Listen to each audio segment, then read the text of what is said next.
ma-learn natin is kingdom mindset. Kasi last week, kingdom attitude, ngayon kingdom mindset. Attitude ni Christ last week, ngayon mindset ni Christ. So last week, sabi doon sa Beatitudes, blessed are the poor in spirit, who mourn, meek, hunger, and thirst for righteousness, merciful, pure in heart, peacemaker, and persecuted, for theirs is the kingdom of heaven. Today, I'm going to share about the Christ mindset. So, nasa series tayo ng Kingdom of Heaven.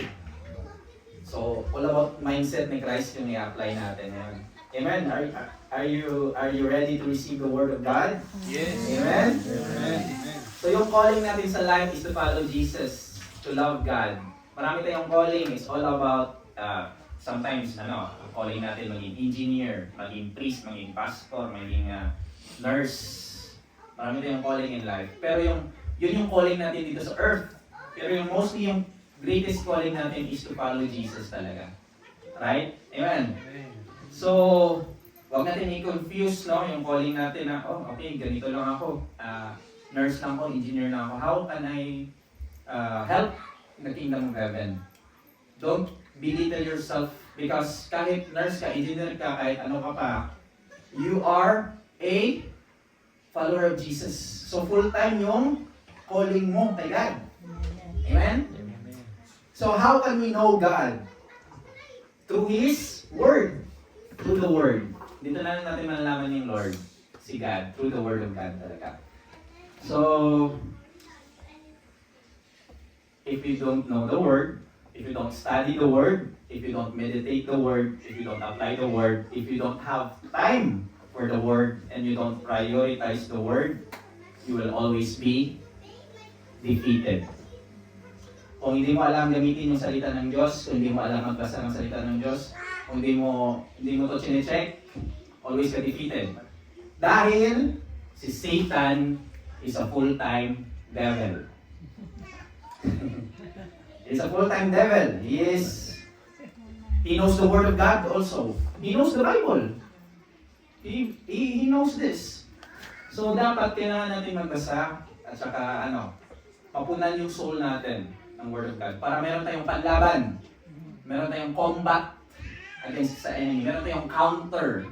Kasi alam mo, yung kaaway, talo pala at the very beginning. Talo na siya. Pero if hindi natin alam yung Word of God, hindi na mapupunta sa mind natin na panalo pala tayo. Kasi nag-worry pa tayo sometimes, right? We are like, hindi tayo makapag-pray, hindi rin tayo makapagbasa kasi sometimes yung time natin na-squeeze na or nalilimit yung time natin kasi Satan has already attacked us. So we need to counter Satan. And also we need to counter Satan by living a holy life. Holy life talaga. Okay din, meron kang gift, speaking in tongues, meron kang prophecy. Pero yung daily life of obedience, kahit simple lang sa boss mo, kahit wala yung boss mo, hindi tumitingin sa'yo, pero ginagawa mo yung mabuti yung work mo. That is obedience to God. If nag-ride ka ng bus, may kuntur, nagbabayad ka ng bus ticket, kahit hindi mo nakakita, hindi ka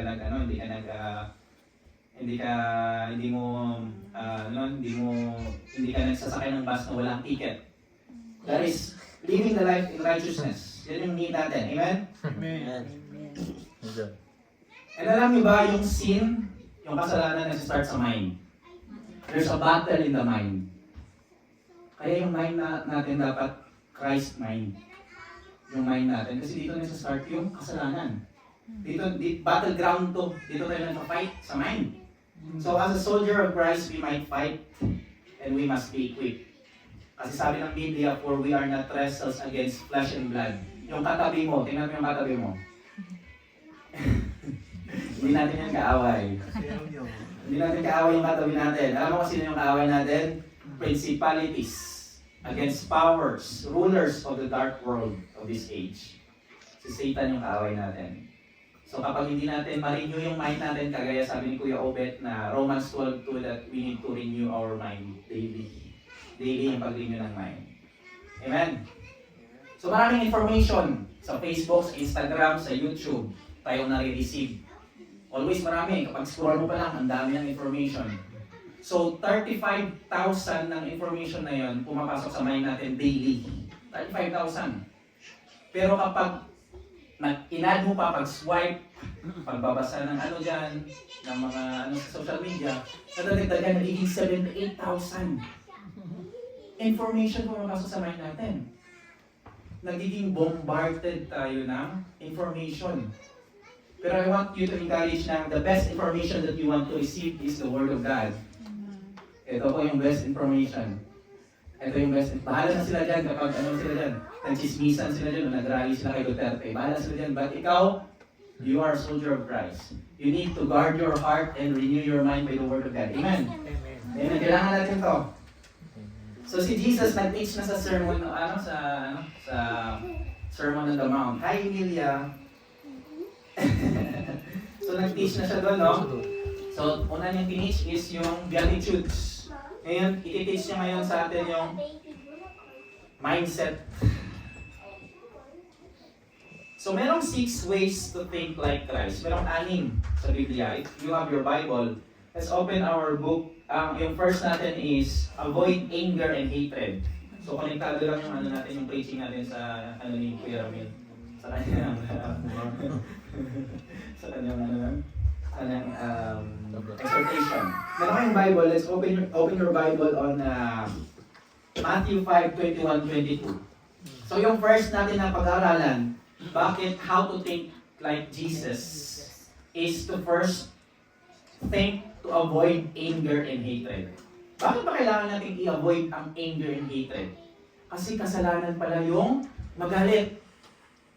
Amen? Tingnan nyo, ipapakita sa iyo. Hindi daw enough na i-avoid natin yung pagpatay sa tao. Yung physical na pagpatay, ano kasing may patay? Hindi enough na i-avoid natin yun. But Jesus says that you must also avoid anger and hatred. Familiar ba tayo nito? Okay, meron akong ganito. Anger and hatred. So let's go to Matthew 5 now. Sabi dito, 22, you have heard that it was said to the people long ago, you shall not murder. Sa Old Testament, sabi doon na huwag kang pumatay. And anyone who murders will be subject to judgment. Kung sinong pumatay ng unang panahon, subject sa kamatayan din. So kung pumatay ka ng pusa, papatayin ka din. Yan yung yung hatol sa'yo. Pag pumatay ka ng tao, papatayin ka din. Yan yung judgment.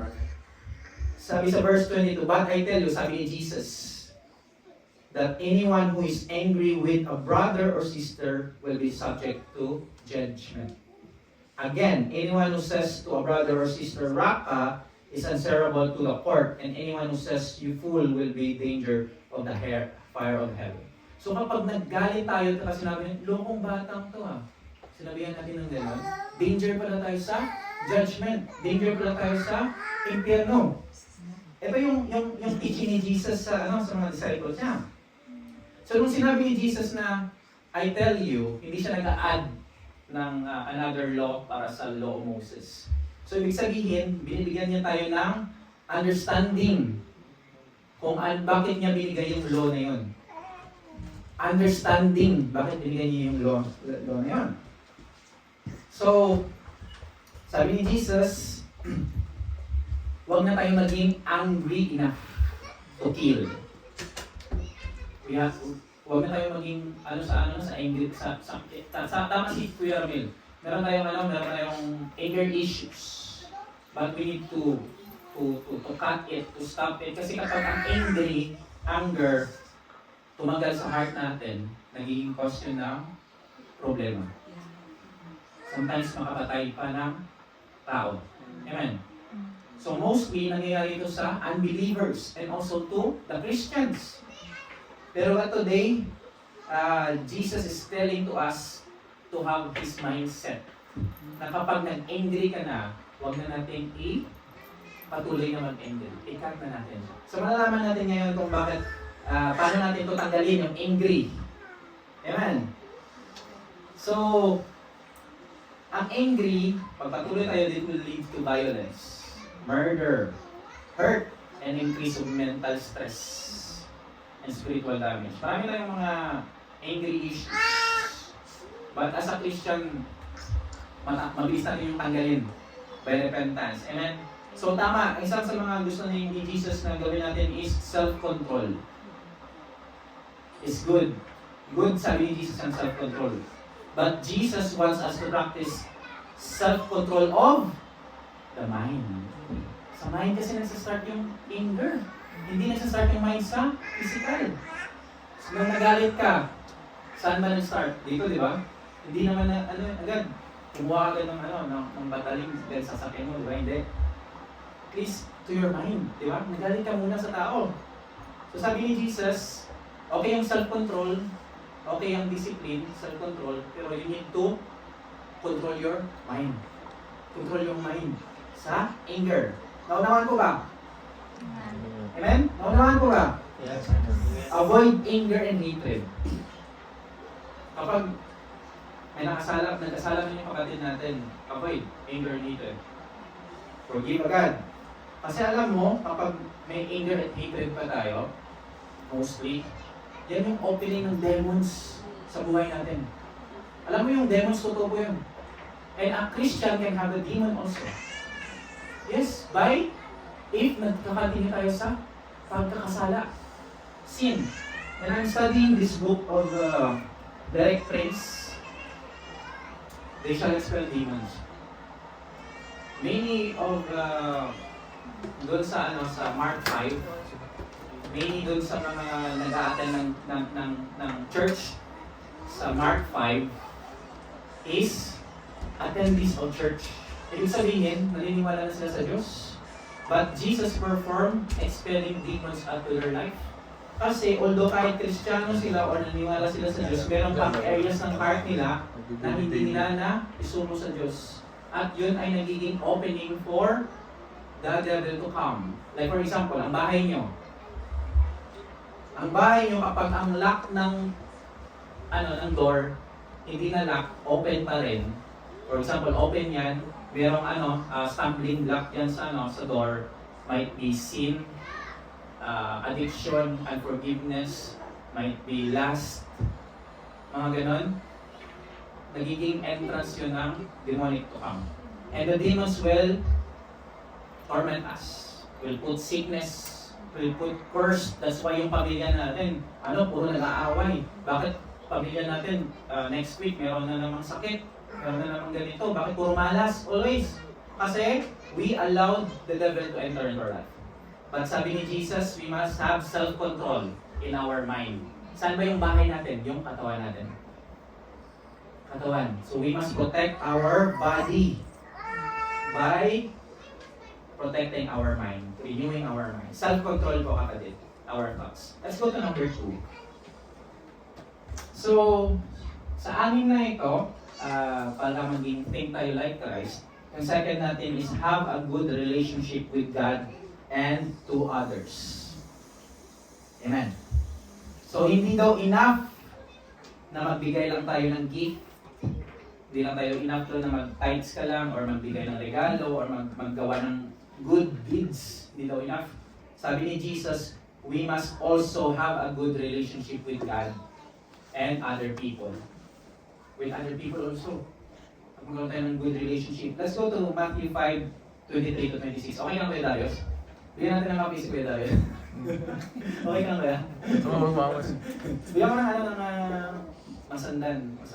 Masandalan dito. Sandalan, Brad. Sandalan, Brad. Okay, sa kama ka na lang. Sandalan, Brad. Sandalan, Brad. Walang tulog na sa love life. So, Ubo? makikita niyo ba? Pinupuyat ka ba na shoota mo? So, ngayon, dapat magkaroon tayo ng good relationship with God and others. So, sabi sa Matthew 5:22 to 26, therefore, if you are offering your gift at the altar and there remember that your brother or sister has something against you, leave your gift there in front of the altar. First, go and be reconciled to them and come and offer your gift. Gusto niyo yung Tagalog? Bisaya na ito. Bisaya na. Easy. Ito. Ano akong Tagalog? Ilong. Kaya kung nasa altar ka at nag-aalay ng iyong handog sa Diyos at maalala mong may hinanakit ka sa iyong kapatid, iiwan mo muna ang handog mo sa harap ng altar, makipagkasundo ka muna sa iyong kapatid at saka ka bumalik sa paghandog mo sa Diyos. Kapag may nagdemanda sa iyo, makipag-ayos ka kaagad sa Kanya habang papunta pa lang kayo sa hukuman. Dahil kapag nasa hukuman na kayo, ibibigay kayo ng hukom sa alagad ng batas upang ipabilanggo. Tinitiyak ko sa inyo, hindi ka makakalabas ng bilangguan hanggat hindi mo nababayaran ang kabuuan ng utang mo. So, grabe no? So, kailangan as a Christian, hindi po easy as a Christian, mahirap po maging Kristiyano. Kailangan natin i-perform kung anong ginawa ng Diyos, ni Jesus. Right? So, kailangan natin mag-reconcile sa mga taong nagkasala sa atin. I know some of you, meron pa tayong mga tawag yan, may mga unreconciled problem na tayo sa ating mga kapatid. Hindi pa tayo bati sa ating mga kapatid. Amen? But sabi ni Jesus, if you come to God, hayaan mo muna yung gift mo, makipag-reconcile ka muna. Kasi yung broken relationship, naging hadlang yan sa relasyon mo sa Diyos. Have you ever experienced na nag-away kayo ng kapatid mo, then you're going to go to your secret place to read the Word of God, mag-pray ka, paano hindi ka makapag-pray? Hindi ka makapag-worship. Diba? Kasi God wants us to reconcile first before pupunta sa Kanya. Kasi wala kang peace. So, yun talaga. Lunukin natin yung pride. Makipag-sorry tayo sa Kanya. Sa ating mga nagawa. Kahit asawa mo pa yan o husband mo pa yan. Kailangan natin mag-reconcile. Meron tayong nagawang kasalanan. Amen po ba? Amen. Di ba mahirap mag-pray kapag meron tayong may alitan sa especially sa natin, sa girlfriend mo, meron kayong alitan, mahirap magbasa ng Biblia o mag-pray. Or sa anak mo, mahirap, di ba? Parang, I don't know, but kasi tinuturuan tayo ng Diyos na muna yun, mag-reconcile mo na. Amen. Amen. So paano natin yung gagawin? Sabi sa 1 John 4:20, kapag whoever claims to God, ang nagsasabing mahal niya ang Diyos, ngunit nagpupuot naman sa kanyang kapatid ay sinungaling. Dahil kung ang kapatid niya mismo ay nakikita niya ay hindi niya mahal, paano pa kaya niya magagawang mahalin ng Diyos na hindi naman niya nakikita? So yung kapatid mo, nakikita mo nga, hindi ka nag-reconcile sa kanya. Paano mo naman mamahalin yung Diyos na hindi mo nakikita? So sabi dito ni Jesus na kailangan nating makipag-reconcile. Amen? And, eto sa time ni Jesus, kapag hindi ka pa nagbayad ng utang mo, makukulong ka talaga. Diba? Maraming Dito may kaso ka. Diba? Sa Norway may kaso ka. Sabi ng Biblia, kapag hindi ka nagbayad ng utang, mabibilanggo ka hanggang sa hindi mo mabayaran yung last penny ng utang mo.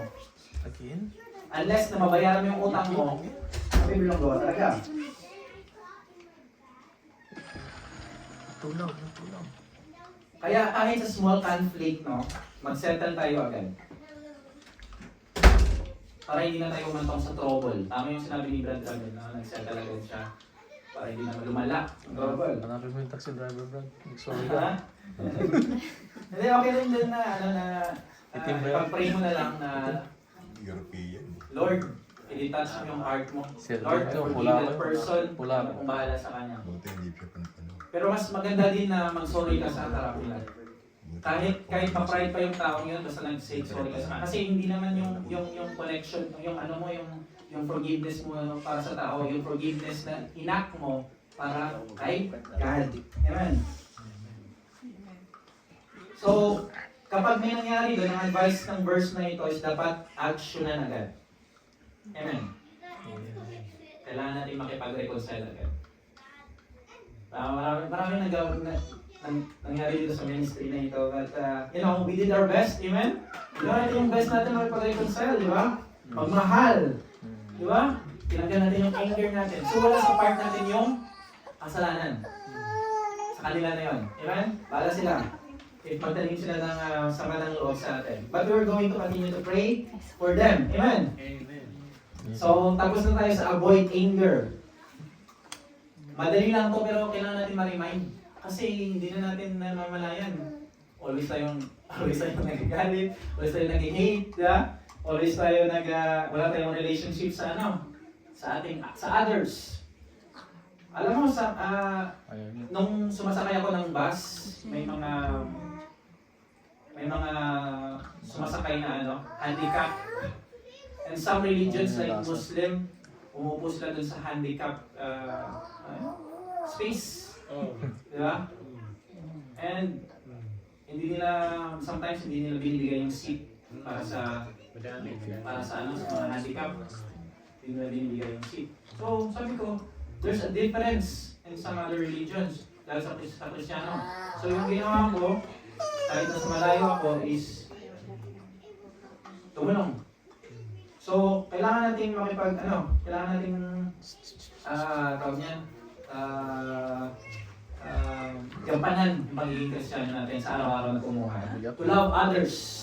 To love others. Mahal mo ba yung others? Kapatid? Mahal mo ba yung others na yan kahit hindi mo friend? Mahal mo ba siya? Mahalin natin yun sila, okay? Mamahalin na. Mapagmahal. Mapagmahal. So sa number 3, be Lover boy. faithful. Lover boy. Para magkaroon tayo ng mindset ni Christ, kailangan natin maging faithful and keep our hearts from lasting. Ito, medyo mataas-taas ko. Kasi as a lalaki, as a male, as a man, prone tayo sa temptation. Especially sa sexual immorality. So, kailangan natin i-discuss to paunti-unti para malaman natin kung paano natin solusyonan. Okay? So let's go to Matthew 5:27 to 13. It's all about adultery to. Sabi dito, you have heard that it was said, you shall not commit adultery. But I tell you that anyone who looks a woman lustfully has already committed adultery with her in his heart. If your right eye causes you to stumble, gouge it and throw it away. It is better for you to lose one part of your body than for your whole body to be thrown into hell. And if your right hand causes you to stumble, cut it off and throw it away. And better for you to lose one part of your body than for your whole body to go to hell. So sabi ng unang panahon sa Old Testament na kapag nag-commit ka ng bawal daw mangalunya, makipagtalik sa hindi mo asawa. Bawal yun. Ngayon, sa kay Jesus time, Kumit ka ng adultery. sa mind kasi yung kasalanan eh. Tsaka gusto niyang maano yung heart natin. Tumingin ka lang. Wait lang. Ang pagtingin, hindi masama. Pero kapag nilagyan natin ng fantasy, nilagyan natin ng lust, nagkakaroon na ng Magsasummer na lang. kasalanan doon. Amen? Tax na naman. Pwede humanga. Pwede mo mga Hindi na ako- Hindi na ako pupunta sa bowl. Tax refund. Wala Sa bowling. pwede yan. Bowling. Ha? Ang pagkama? Sa part kapag for example, ako, married naman talaga ako. And tumingin ako sa babae. Yung paghanga mo sa babae is okay yun. Babae, lalaki, okay yan. Pero kapag yung mind mo, sino ba naman nakakalam ng mind mo? Hindi naman alam niya yung mind ko eh. Ikaw lang nakakalam ng mind mo at saka yung Lord. Amen? So if ang mind mo, nagpa-fantasize na sa babae o sa lalaki, meron ng pagkakama dito. You already caused adultery in your heart. So para maiwasan kasi yung roots, yung ugat ay ang puno ng kasalanan. So kailangan natin tanggalin yung root. For example, sa beach, no? O beach, no? Sa bowling. Sa bowling. Alam natin na maraming Bowling.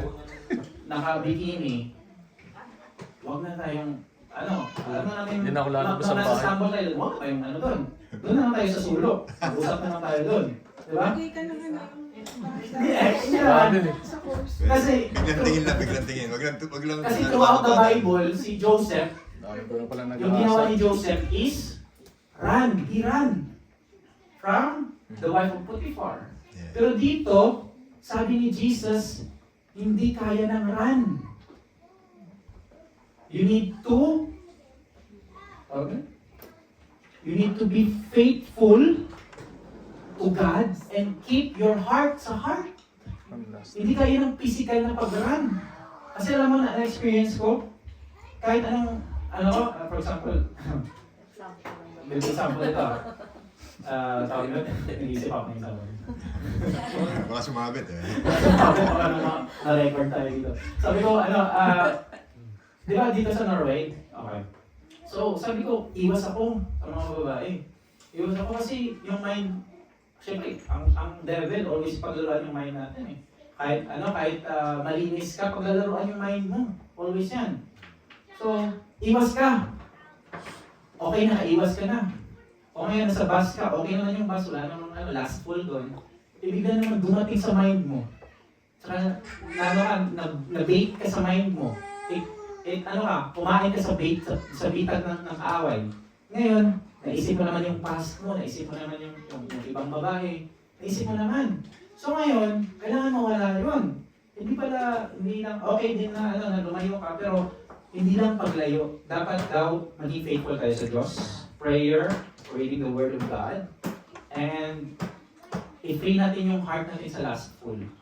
Cutting the roots. Tanggalin na yung sa Instagram, sa Facebook pa yan, tanggalin na yan sa YouTube na yan. Hindi So, na kayo mamasyal sa Baulen. Hindi na mamasyal sa bawlin, walang problema yun. Pero, i-sure mo kay Lord na hindi ka makakos ng adultery. Mahirap yun. Kasi after nito, yung yes mo ay dapat yes, yung no mo ay dapat no. Huwag ka na mag-shade. Huwag ka mag-oath, huwag ka manumpa sa Diyos na, Lord, pumunta ka ng bawlin, hindi talaga ako Babaliktarin ko yung upuan. Babaliktarin ko yung upuan. Sa parking ako titingin. Kasi, throughout the Bible, walang anointing, walang kapangyarihan ng Diyos na makakapag-alis sa'yo sa immorality. Kailangan mong mag-choose, umalis dun. Kasi kahit sinong man of God nagkaroon ng sexual immorality, ng kasalanan. Look at David. He is a man of God. Di ba? Iba naman yun. Pure na yung heart niya. Tayo pa ngayon impure, di ba?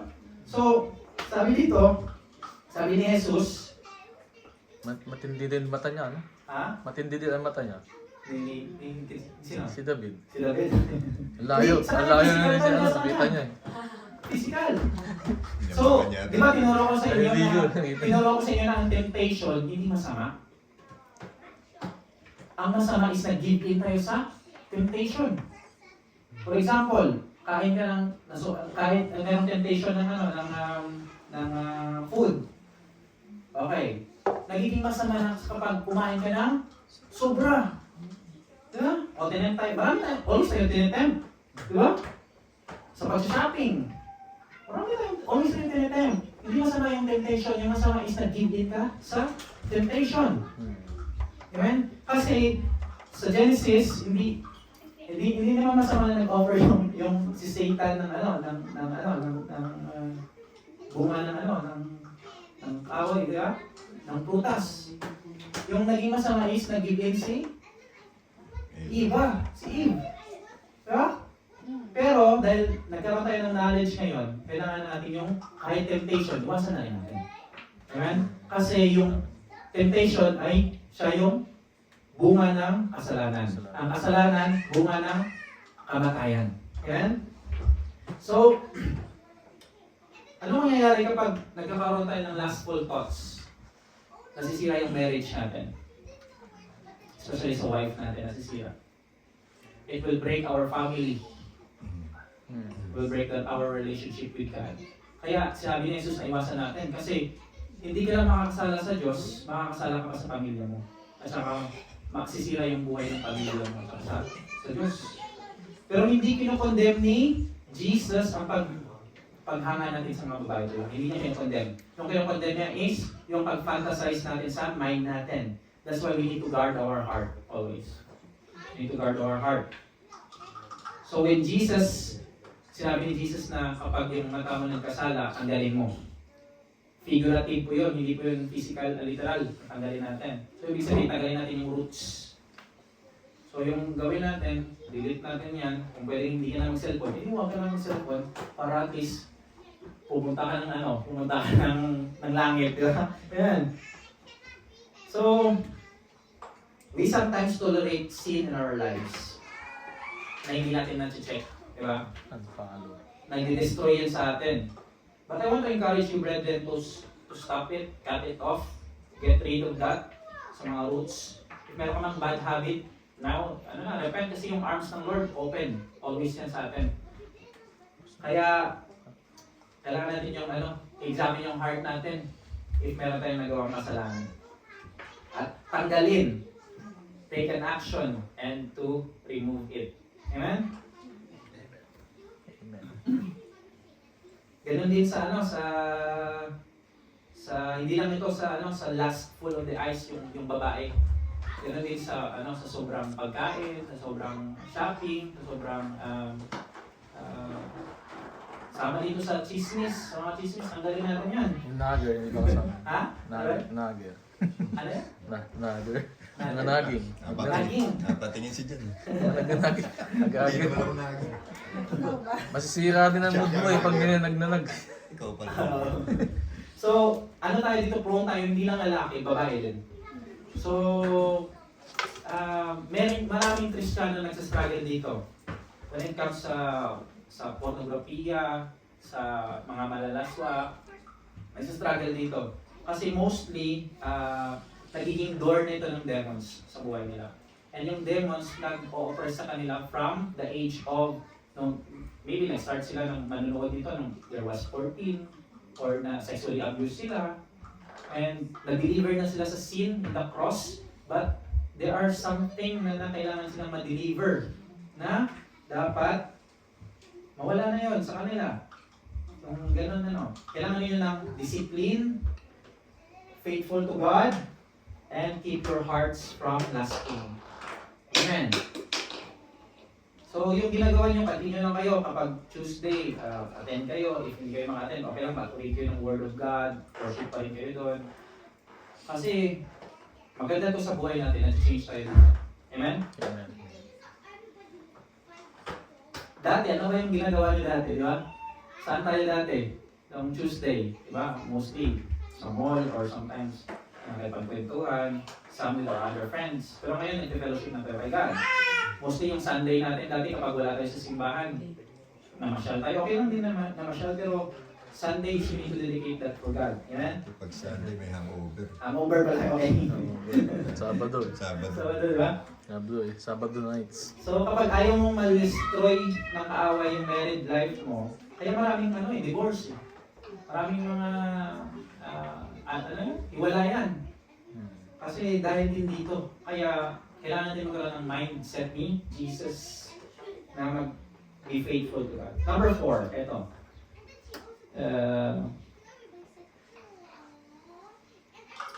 So question, examine your life right now. Is there anything that causes you to sin? Gawin mo lang, take every action to remove it. Gawin mo lahat. Kasi may mercy kay Lord. May mercy kay Lord. May mercy kay Lord. Let's go to number 5. Number 4, leave out marriage commitments. Ito sa number 4. Hindi daw enough na maging legally married ka lang, sabi ng Lord. We must also leave out marriage commitment. Anong ibig sabihin? Kailangan natin ipamuhay yung commitment natin as a married couple. Yung sinumpaan mo doon. Diba, marami ka sigurong pinirmahan doon. Diba? Maraming mga commitment doon. Huwag mong iwan yung asawa mo, huwag mo siyang saktan, huwag kayong mag-awa. Marami kang pinirmahan doon. Sino nakapirma doon? Pirma ba ako? Sabi ng Lord, hindi daw enough na maging married ka lang. Kasi, sabi di ba, kapag ayaw mo magkapos ng adultery, kailangan mo mag-married para hindi ka na makapagtalik sa ibang babae, di ba? Sa legal. So sabi ng Lord, hindi enough na naging legally married ka lang. Dapat daw na ipamuhay mo yung commitment mo sa marriage. Ipamumuhay daw. Anong ibig sabihin nito? Let's go to Matthew 5:31-32. Ito, divorce to So, i-brief lang natin to, hindi natin i-expand. Itatouch lang natin kung ano sinabi ni Jesus. Sabi sa Matthew 5:31-32, it has been said, anyone who divorces his wife must give her a certificate of divorce. But I tell you that anyone who divorces his wife except for sexual immorality, check nyo, except for sexual immorality, makes her the victim of adultery, and anyone who marries a divorced woman commits adultery. So merong exception, sinabi si Jesus dito. Kapag yung rason ng pagbigay mo ng divorce is to have sexual immorality, to marry again, kasi hindi mo siya gusto, losyang na siya, gusto mo ng ibang babae, ibang lalaki, Susan na. kaya nag-divorce ka. Yun, you already committed that. It's a sin, sabi ni Jesus. Pero kapag yung asawa mo naman, masabog yun, sinasaktan ka, hindi naman exact sexual immorality ha. Siguro I do believe na binigyan tayo ng knowledge na kailangan din mag-file ng divorce kasi hindi na healthy. Di ba? But only the Lord knows your heart. Di ba? Dito sa Norway, ilang rate ng divorce dito? 50%. 50%? That was in Maldives, 50%. Sa Maldives, 50%. Bihira naman ka nakakasal dito. Dito, Somewhere lang. from 2020 to 2022, maraming kinakasal na ibang sex, gender, di ba? So, kasama na rin yun. 9 out of 1,000 nag-divorce. Okay.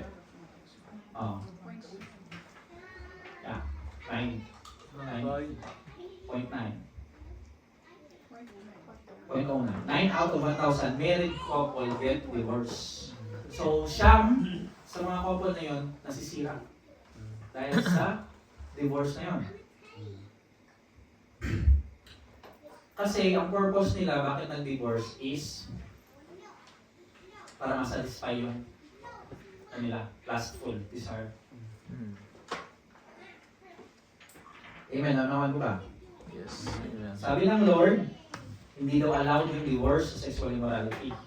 Kasi ang purpose, ang divorce is, hindi agad na nag-cause ka ng sexual immorality. For example, nag-file ka ng divorce.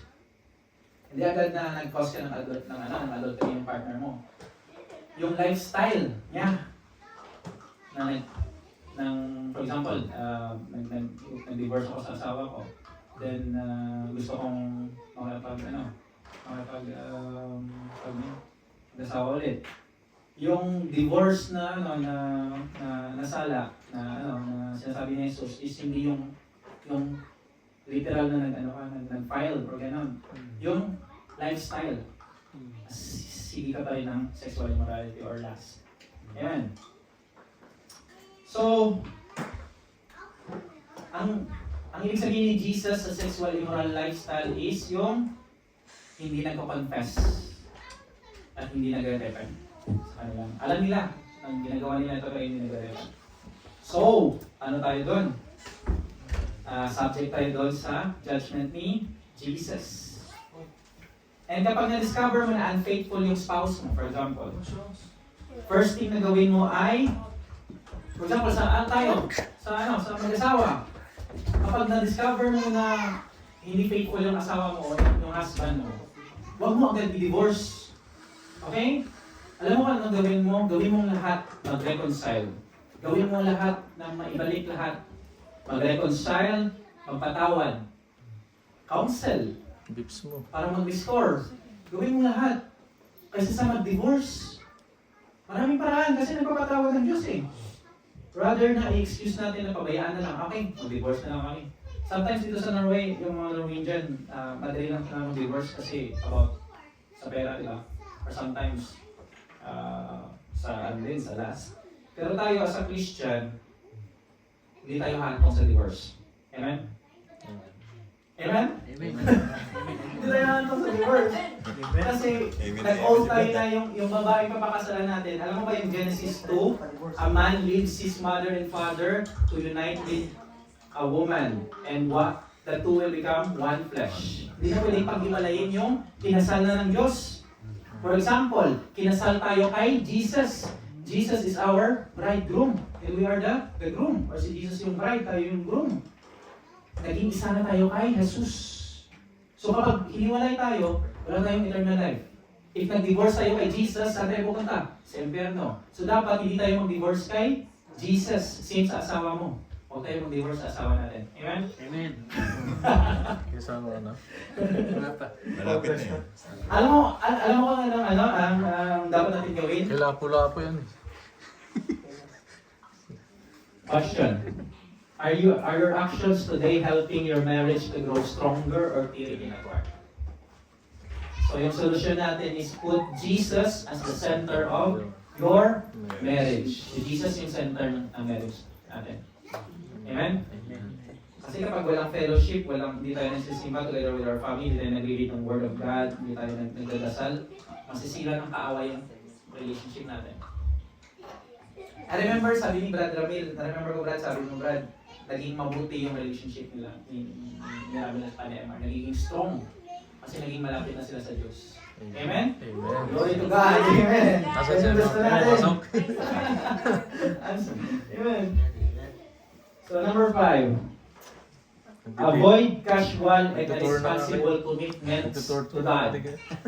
So, para magkaroon tayo ng mindset ni Christ, kailangan nating iwasan yung mga permanente at saka irresponsibleng commitment natin sa Diyos. Yung panunumpa natin. Okay, ako ang gagawa niyan. Okay, Lord, promise ko.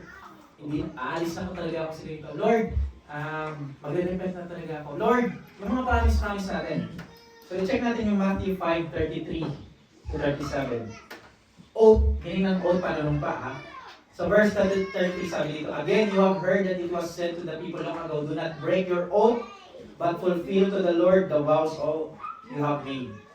But I tell you, do not swear na panunumpa, an oath at all either by heaven, kasi yan yung throne ni God, by earth, kasi ito yung kanyang paanan, Jerusalem, kasi yan yung kanyang syudad, and do not swear by your head, for you cannot make even one hair white or black. All you need to say is simply yes or no. Anything beyond this comes from the evil one. Huwag pala mga ako. Always na tayo ganito. Huwag mga ako. Ha? O promise mo. Diba? Promise na atin. Promise na kay Lord na ganito, ganyan. OPM na obit yun. Diba? Pero dapat ang promise natin kay Lord, if hindi natin kayang gawin, huwag na tayo mag-promise. Sabi na natin na no, Yes or no? hindi ako makakapunta. No, hindi ako makapag-commit niyan. Kung gusto mong mag-yes, dapat i-fulfill mo. Kasi kapag hindi mo na-fulfill, nagkasala tayo sa Diyos. Amen? Kasi yung importante nito is to tell the truth. Yung teaching na ito, tinuturuan tayo ni Jesus to tell the truth. Marami sa atin mahilig ng OP yan, no? Pero ito, promise mo. And may dugtong pa yan. Sometimes, saksi ang langit. Di ba? Mamatay pa ako. I promise. Di ba? Marami tayong mga gano'n na mga More pa. Ito ba? Pinky finger. Ayun, Promise lagi. Hindi promise mo. Promise. Napinsan mo. Pinsan mo. Promise. Di ba? Marami tayong promises. Hindi promise eh. Marami tayong languages and promises na ginagamit. Promise. Pero sabi dito, i-keep natin yung vows and promises natin, yung very Galing talaga important kay Lord. Kasi hindi ka nagpa-promise sa katabi mo, nagpa-promise ka kay Lord. Kasi kapag tinutupad natin yung promise natin, nag-build yun ng trust. Have you ever experienced na yung friend mo na-break yung trust mo sa kanya? Kahit anong promise niya na bayaran ka, hindi ka naniniwala, di ba? Kasi na-break na yung trust. Pero alam mo, ang bait ng Lord. Ang bait ng Lord. Maraming times na tayo na nagpa-promise sa Kanya, nag-break natin yung promises natin sa Kanya, pero pinapatawad pa tayo. Di ba? Yes. Grabe yung grace ng Lord. Pero tinuturuan tayo ni Jesus na kapag no, no. Kapag ayaw mong gawin, wag. Kung gusto mo, yes ka. Huwag na mag-promise na, I promise Lord, cross my finger. Ang ganun, pinky promise. Hala ko sila lapo-lapo. Promise yun. Ay ba sila? Sabi ni Jesus, huwag natin gamitin yan daw. Don't use them. At yung salita mo, okay na sa Kanya. Nang sabi ka ng yes, at saka gagawin mo. Mahirap ang magsabi ng totoo ngayon, these days. Hindi natin mapaniwalaan na kahit Kristiyano, hindi nagsasabi ng totoo eh. Di ba? Mahirap paniwalaan. So, ang gawin natin is,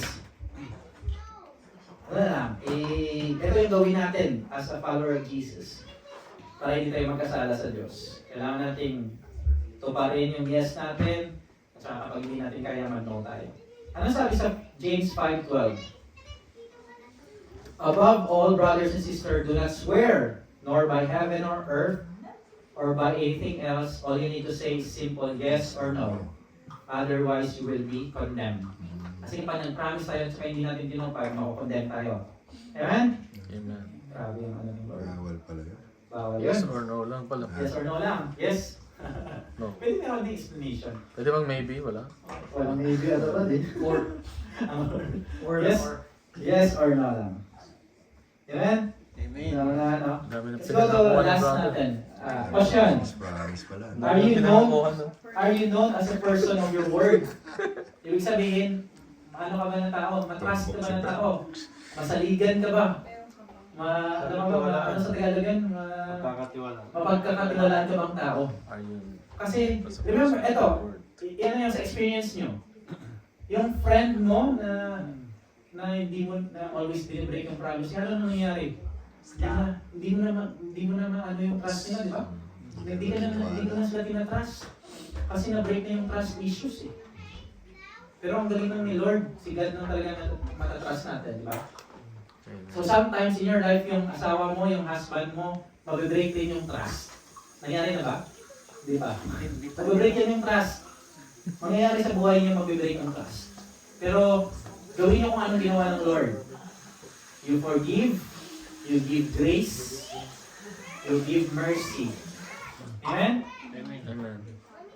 Kasi yung asawa mo at yung husband mo, at the end of the day, magkakasala yan sa'yo. Mag-aaway din kayo. Pero at the end of the day, dapat mag-reconcile. Dapat mag-forgive. Dapat gawin ng lahat para hindi mag-divorce. Amen. Amen. Amen. So sa mga upcoming ano dyan, Upcoming. alam niyo lang gawin niyo. Amen? Sino doon? Tuturuan na tayo. Si Brad Darius ko si Brad dyan. Upcoming na ba? Kami. Kami na sino doon? Sino dyan? Sure na. Basta yung nandito. Nakalito ka na na. Yung nandito ro. Okay, punta tayo sa last, no? Sabi dito is, show mercy and love to others. So, para magkaroon tayo ng mindset ni Jesus, i-show natin yung mercy sa kanila. Ano ba yung mercy? Deserve nilang hatulan ng parusa, pero tinanggal natin. And love others. Sino ba yung others na ito? It doesn't talk about your friend, ha? Others. Ibang tao. Paano natin ito gawin? Let's go to Matthew 5:38 to 42 now. You have heard that it was said, eye for an eye, tooth for tooth. But I tell you, do not resist an evil person. If anyone slaps you on the right cheek, turn to them on the other cheek also. Meaning, kapag sinaktan ka, huwag mo silang saktan. Huwag gumante. Huwag mo silang saktan. Pabalik. Number 40, if anyone wants to sue you and to take your shirt, hand over your coat as well. Kapag may naghingi sa'yo ng ulam, bigyan mo rin ng kanin. Diba? Ibig sabihin, kapag may humingi sa'yo ng tulong, tulungan mo, saka subrahan mo. Amen? Verse 41, if anyone forces you to go 1 mile, go with them 2 miles. Ibig sabihin, if yung friend mo o sino mang tao gusto sumama sa'yo, for example, nag-drive kayo, for example, samahan mo sa, gusto mong i-comfort ka, huwag mo lang i-comfort, huwag mo lang samahan, kundi i-extend mo pa. Ibigay mo yung time mo sa kanya. Verse 42, give to the one who asks you and do not turn away from the one who wants to borrow from you. So, ibig sabihin, kapag may mag-borrow ng pera sa'yo, huwag mong tanggihan. Amen? Baka maliit ka ate. Sa work na. Work? Wala kang work? Maganda isa. Amen. Kapit naman malakas. Ano oras na ba? Kapag ang tao ay nakagawa ng masama sa atin, 45 yung third. ano ba yung mostly ginagawa natin? Ano ba? Mostly gusto namin magiganti, di ba? Sakit na na. Sakit ang ginawa mo sa akin, sis. Brad. Sometimes gusto natin magiganti, pero sabi ni Jesus, you should do good to those who wrong you. Yeah, of course. Kapag nakamili sila sa atin, gawa tayo natin ng mabuti. Diba? And desire natin ang hindi para maging patas para maging even or makaganti. Ang desire natin is to love and forgive. Hindi pala masama mangutang. Give to the one who asks. Ha? Hindi pa sa mamamutang. And do not turn away from Bawal it. nga daw tumanggi. Basta magbayad. Pautang nga kami. Ha? Bawal daw tumanggi. Bawal tumanggi. Do not turn away from the one who wants to borrow from you. Bawal. Bawal tumanggi. Bawal tumanggi magpautang. Mag-out na lang. Depende sa umuutang. Nakalagay yun. Ilan magkano? Joke lang. Hindi mo naman kaya, ha? Depende sa umuutang. Depende sa... And only Jesus can give us the strength to love others. Instead, ang gawin natin sa nanay, pag-pray, yung mga taong nanakit sa atin. Amen. Ang purpose ni God dito sa verse 38 is para magkaroon tayo ng act of mercy. Hindi ito guide para magiganti. So, kapag yung isang tao, sinaktan ka, huwag tayo magiganti. I-offer pa natin yung kabilang pisngi. Sige, saktan mo pa ako, Brad. Ano pa? Emotional na tayo. Babalance. Mga kami Ito mo, Brad. patas. Kaya ibig sabihin ni yung ibig sabihin ni Jesus is huwag tayong magiganti. Yan yung ibig sabihin. Pero mostly sa atin na Christians, kapag pinahinga tayo, kapag inatake tayo, anong ginagawa natin? We mostly attack them. Pinapahiya rin natin. If sinisismis tayo, mostly sinisismis din natin si La. Huwag tayong ganito. Amen? Mahilig magiganti. That is wrong sa akin Jesus. Kasi, ang gusto ni Jesus, hindi tayo mag-demand ng justice sa ating sarili. Huwag natin ilagay yung batas sa kamay natin. Ayaw mo yung Diyos. Amen? Amen. Verse 40. 43. Ito. Love your enemies. You have heard that it was said, love your neighbor and hate your enemy. But I tell you, love your enemies and pray for those who persecute you, that you may be children of your Father in heaven. He causes His sun to rise on the evil and the good, and sends rain on the righteous and the unrighteous. If you love those who love you, what reward will you get? Are not even the tax collectors doing that? And if you greet only your own people, what are doing more than others? Do not even pagans do that? So huwag na yung mamili ng i-greet din. Greet natin yung iba. Amen? Amen. Jesus says that don't take revenge. Instead, pray. Pray for them. Kasi, pero medyo mahirap, di ba? Sometimes mahirap eh. Marami kayong past, I know meron kayong mga taong sinaktan kayo. Grabe yung pagsakit sa inyo na hindi nyo malimutan. You need to pray for them. Kasi yung supernatural ng power ng Lord yung mag-overcome para bigyan ka ng love para mahalin sila and to forgive them. Sometimes yung, kamag-anak, kapatid natin, mayroon natin yung kapatid natin, no? Sometimes gusto natin i-revenge. Dati, nung bata pa tayo, ako yung inutusan mo magano ng plato, maghugas ng plato. Ngayon, bahala ka, humingi ka ng tulong sa akin, hindi kita tutulungan. So, bawal yun sa Lord. Masama yun. If nag-ask sila ng tulong-tulungan natin, kahit ano pang kasalanan na ginawa nila sa atin. Remember niyo si Jesus sa cross? Grabe yung kasalanan na nagawa natin kay Jesus. Pinako natin siya, pinako ng mga Roman soldier, hinampas ng 39 lashes, dinuraan. Pero alam mo, nung sinabi niya sa cross, forgive them, Father, for they don't know what they're doing. Tayo pa kaya ang anak ng Diyos. Amen? Amen. Kasi kapag nagmamahal tayo ng ibang tao, alam mo kung anong sign yan? Sign yan na anak ka ng Diyos. Amen? Lover boy. Ha? Lover boy. Mahalin. Mahalin. Daming minamahal. Ibang mahal, pagmamahal. Pagmahal na tao. Ibang pagmamahal naman. So Jesus says we should love our enemy. Hindi lang yung natin, yung Christian. Hindi lang yung ibang taong mabuti. Your enemy. This is only possible kapag binigay natin ang buhay natin fully kay Jesus. So kapag hindi mo pa mamahal yung enemy mo, ibig sabihin, meron pang something sa heart natin na hindi pa natin na-surrender kay Lord. And we need to surrender that. Kasi hindi natin kayang mahalin yung Kaaway natin. Tingnan mo si Marcos, kaya ba niyang mahalin si Duterte? Mahirap, di ba? Nakulong na niya. Kaya bang mahalin ng mga taong pinatay ni Duterte, si Duterte? Hindi, di ba? Only God can do it for them. If they give their life to Jesus. Updated. Mahirap, di ba? Grabe yung situation na yan. And the Holy Spirit will deliver us from being self-centered or self-love. Can I invite the worship team? Can we all stand up?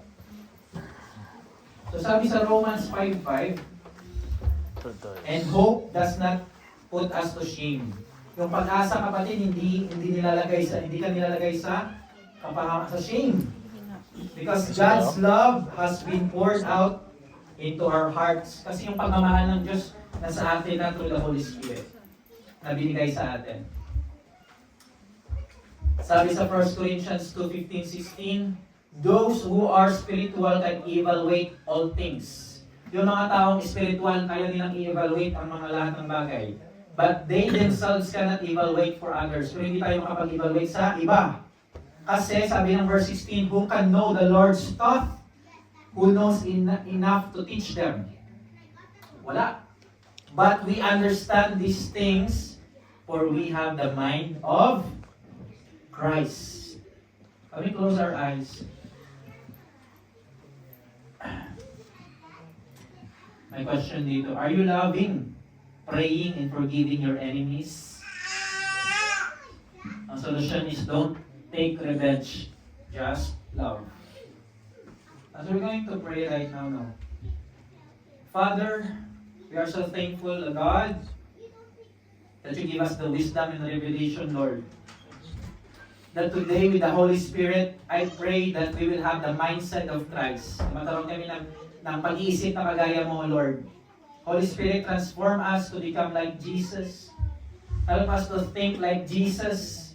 Help us to walk, to talk, to sleep, to think like Jesus. Lord Jesus, help us. Help us to avoid anger and hatred. Help us to avoid lust. Help us to avoid hatred, divorce. Help our hearts to act, to be faithful and free from lust. Help us to have an intimate relationship with you and to others. Help us to live our marriage in joyful and godly way as you commanded us. Lord Jesus, help us to avoid a responsible oath, O God, to you, but to simply just tell the truth and say yes or no. Lord Jesus, teaches us to show mercy to others and love others. Let's close your eyes right now. I know, kapatid, some of you, maraming mga ganito sa buhay. But right now, we heard the Word of God. And faith comes from hearing, kapatid. Narinig mo na yung salita ng Diyos. Ang gagawin mo na lang is apply sa buhay natin. Yes, nagkasala tayo. Yes, marami tayong nagawa sa buhay. Yes, hindi tayo nakapagpatawad. Yes, nag-last tayo. Yes, marami tayong masakit na sinabi sa ating asawa, sa ating kamag-anak, o sa hindi pa. But you know what is the love of God? He still forgives as you repent. He still gives us the grace and the mercy as we repent. Kapatid, as a Kristiyano, lifestyle natin na ipamumuhay yung repentance araw-araw. Sa mata ng tao, hindi tayo perfect, pero sa mata ng Diyos, perfect na, kapatid. Lord Jesus, I pray right now for my brothers and sisters that is here, God. Lord, i-transform mo kami to become more like Jesus, para mag-isip kami to be like Jesus. Lord, importante po sa amin yung salita mo, God. Sometimes hindi namin nakokontrol yung sarili namin. Marami kaming words na nasasabi na hindi namin na-filter, Lord. Marami kaming pag-iisip na hindi namin na-filter. Kapatid, this is the right time. Kasi alam mo, if you love God, you want to please God. Gusto mo lahat ng mabuti, gagawin mo sa Lord. Pero hindi natin yun kaya without the help of the Holy Spirit. Holy Spirit calls us to love Jesus. Holy Spirit calls us to love others. Holy Spirit, give us the strength to love them. And alam mo, kapatid, ano yung gusto ng Lord sa buhay natin? Na i-surrender yung buong puso natin sa Diyos. Ang pag-surrender is a decision yan sa buhay natin. It will become gradual. But praise be to God, no? Ang galing naman ng Diyos. Kasi nung time na hindi natin kaya magpatawad, ang Diyos nagpapatawad pa rin sa atin. Jesus was there on the cross, kapatid. Nireceive niya lahat ng panlalait, pananakit. Grabe. Only God can do it. Just to forgive us. Kasi kapag hindi na pa ako si Kristo sa cross, hindi tayo mapupunta ng langit, kapatid. There's no eternal life. There's no forgiveness of sins. And I thank you, Jesus, that you give it all on the cross. That there's going to be a shedding of blood, Lord. There's shed of blood for you, O God, Lord, para sa amin, O God, Lord. Right now, God, Lord, we lift our hearts to you, O God, Lord, to transform us. Give us a mind like Christ.